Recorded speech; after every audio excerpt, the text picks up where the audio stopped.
What is going on, everybody? James Blade Tech Committee here. Now I'm making this quick video to kind of break down and explain to you why the move that Sony is making recently with their choice to actually end physical media by 2028 is actually a big problem, bigger than I think some of you guys actually understand. Now, for the most part, a lot of you guys seem to understand where I was coming from my last video and explaining why this could be an overall problem, but I'm actually not only going to break it down, I'm also going to show you why this is also a bigger problem. Starting off with God of War Ragnarok. And as you can see here on the PlayStation Store, it sells for $70. This is a game that came out about almost 4 years ago, and is still selling at full price. Now, you can actually get it around it if you want to do a subscription. Now, let's go over to Walmart. If you want to get a physical copy of God of War Ragnarok, something you can actually hold in your hands and actually share with your friends, sell if you want to make some money back on it and put that towards a new game, that is only $28.50 to buy a physical copy. That is $41.49 in savings, which is insane. You could buy 2 copies of this game and still be spending less than what you're paying for a digital copy. Let's look at Spider-Man 2. Another great game, came out about 2 years ago. Yeah, about 2, going on 3 years ago at this point. Another full price game, pay $70, or you could pay a subscription fee and get the game if you get their PlayStation Plus extra tier.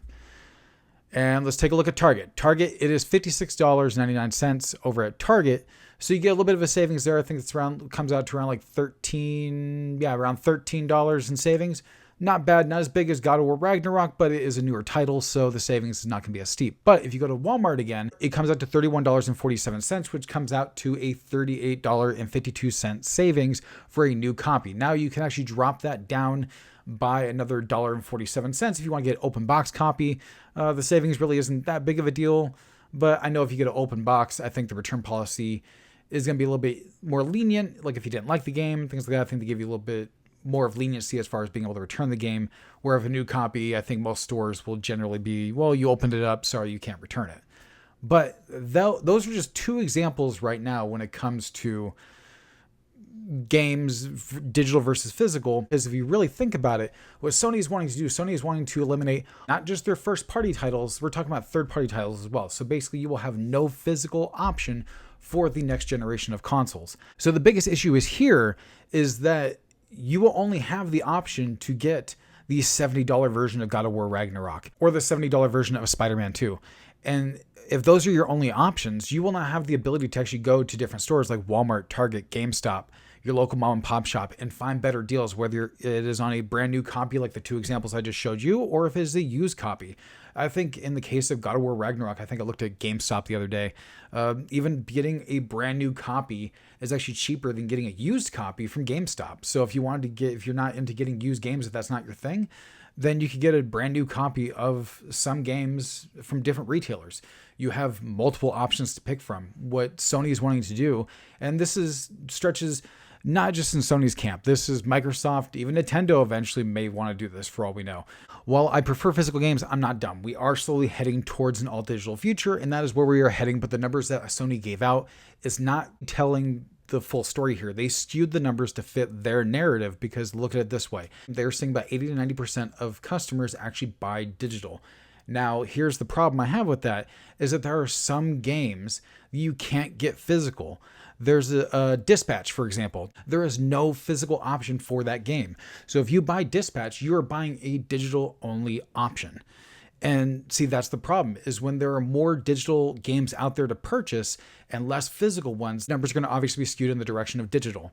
And that's what Sony's not being transparent on. And even if that was the case, the problem is you are basically giving a middle finger to the people who, like myself, who do a mixture of both. I do buy digital games and I do buy physical games. I prefer to buy physical, but I also like having options and knowing where the better deals are. Those of you out there who are basically saying, oh, what's the big deal? You play on PC, you have a PC handheld, same thing. PC's been doing digital for years. Now I want to make something crystal clear. Now, whether it is digital games from PC or digital games from gaming manufacturers like Sony, Microsoft, and Nintendo, it is going to hurt the used gaming market, which is something I love to do. I love to go find used games and find better deals on it. Whichever way you slice it is going to hurt the used gaming market. But here's the thing. PC versus console, PC, you have options. Now, I know most people, when they think PC, they think Steam, but Steam isn't your only choice. If you find a better deal on GOG or the Epic Game Store, you could go to those two stores as well, and you actually have options. There is competition within the PC space. What Microsoft, Sony, and like I said, even Nintendo is not immune to this as well. If they choose to do it later on down the line, if they lock you into their walled garden, you have no third-party option. You have no Steam, you have no GOG, you have no Epic Game Store on the PlayStation console. You can only buy from Sony. So Sony can choose whether or not they will give you the sale or not later on down the line. They basically force you to only buy from them. Like I showed earlier in my example, though, you can actually go to Walmart, you can go to Target, you can go to GameStop, you can go to these different stores and find better deals for a physical title that you could hold in your hands, trade with friends. You could sell later on down the line, and you have options. Sony doesn't like you having those options because guess what? If you buy a used game, that's not money in their pocket. That means basically if I want to, like for example, I introduced my son to the 2018 God of War. I gave him the physical copy of the game, my copy, and I got him hooked onto it. He played through the entire game, and then he also ended up getting a physical copy of God of War Ragnarok. He played it on his system and was able to just basically blow through that game with no problem at all. Something that if I had a digital copy of that game tied to my account, something I couldn't easily do just giving him the copy because it's tied to my account. So it's one of those kind of things where you're getting your options limited. And the problem is that Sony's also not passing on down the savings that we get for them no longer making physical media. That we're not going to have cheaper games. We're not going to have cheaper consoles. Everything, in fact, is going up in price. And this is a huge problem. While a lot of people seem to understand, a surprising amount of people seem to be confused by this, why it's a problem. And it's a problem because it is, what are we getting in return for this? I want to ask you a question. With Sony taking away our options of physical games, how does this benefit us? I would love to know, how does this benefit us in any way? Sony isn't hurting. Microsoft isn't hurting. They're making dumb decisions, but they're a multi-billion-dollar company. And how are these decisions they're making in any way benefiting us? If you were to tell me that if they came out and made a statement saying that they were going to make consoles cheaper, or they're going to make games cheaper, or you no longer had to pay a subscription to play online and have certain online features, then I could be like, okay, there's a little bit of a trade-off, but they're not giving us any of that. On the PC side of things, you don't have to pay a monthly fee in order to play online. There's no paywall to get into certain features online. You buy the game, you have the online features. If you want to get like a deluxe edition, you can, and things like that. Though on the console side of things, they have a little bit more of a stranglehold on you. And now I used to be a console gamer for many years. One of my earliest systems was the Sega Genesis. That's what I grew up with. I grew up in the day of game cartridges and things like that. And I've been a console gamer for a long time, but it wasn't until recent years when I've seen the decisions that are being made from Nintendo, Sony, and Microsoft that I'm like, these companies don't care about people like you and myself. They just view us as a number. They view us as just a wallet they could just reach in and grab and take our money and do whatever they want with it. Like on the Nintendo, I've been focusing a lot on the software side of things when it comes to games, but look at the hardware side of things. It really wasn't that long ago that people were talking about, and I believe that Nintendo still can do it. I mean, but they were basically breaking people's consoles. So a Nintendo Switch that I would buy, Nintendo could go into my system because I'm not using their hardware the way they want me to, something I bought with my own money. They could just go ahead and brick my console. So that's something that a company like Valve doesn't do. They even say with your Steam Deck, with the Steam Machine. Now I know the Steam Machine is expensive, and that's a whole different argument on what's going on with Valve and Steam and the Steam Machine. But they've even said, you could do it. You buy this is yours. You could do whatever you want with it. You want to take Steam OS off of it and put Windows onto it, go ahead. And that's something that you don't even see from Sony, Nintendo, or Microsoft. Microsoft, who is also a PC manufacturer as well, doesn't even allow you to put Windows on their own Xbox console, which is crazy, in my opinion. And a company like Nintendo being able to go like, yeah, we don't really like what you're doing with our hardware, something that you bought with your money, and that should technically be yours because you purchased a $450 console.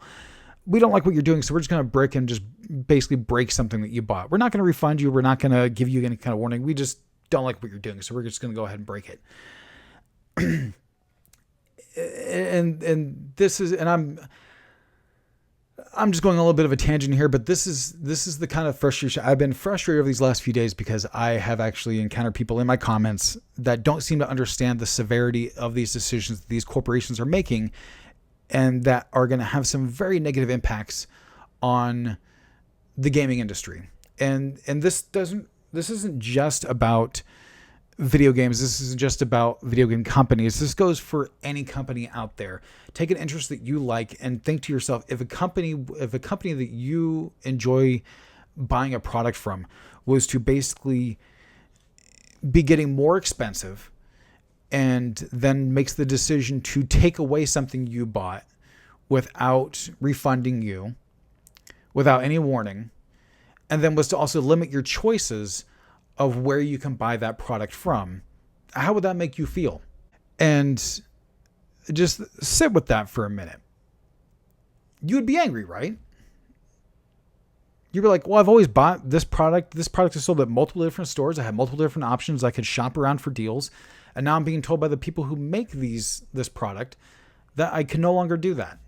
That I can only buy directly from them, where they have complete control of the price. They could take it away from me at any time. I'm going to end it here with just throwing it back in your guys' court and also make one request. First, I'm going to ask you, what do you guys think about everything going on with Sony and Microsoft and just the gaming industry as a whole and where things are headed? And I'm going to make one request. I acknowledge that people have different opinions. I acknowledge that people have different thoughts of this whole situation. And you could be watching this video thinking that you completely disagree with me and that you don't agree with a single thing that I'm saying. And I welcome those disagreements. I do. But let's have a civil conversation over it. I do not tolerate any kind of harassment in my comments, and I like having debates with people back and forth. Gives me a different perspective on what people think and where their mindset's at. And maybe we could come to an agreement. Even if we don't, that's fine. So this has been kind of my take on this situation. I'd love to know what you guys think in the comment section below. As always, it's been James at Blue Eye Tech. If you guys want to catch more videos like this in the future, more reviews, more just what's going on in the gaming industry, definitely hit that subscribe button down below. Hit that thumbs up and hit that bell so you guys get notified for my next video. And as always, it's been James at Blue Eye Tech. I'll catch you guys next time. Have a good one.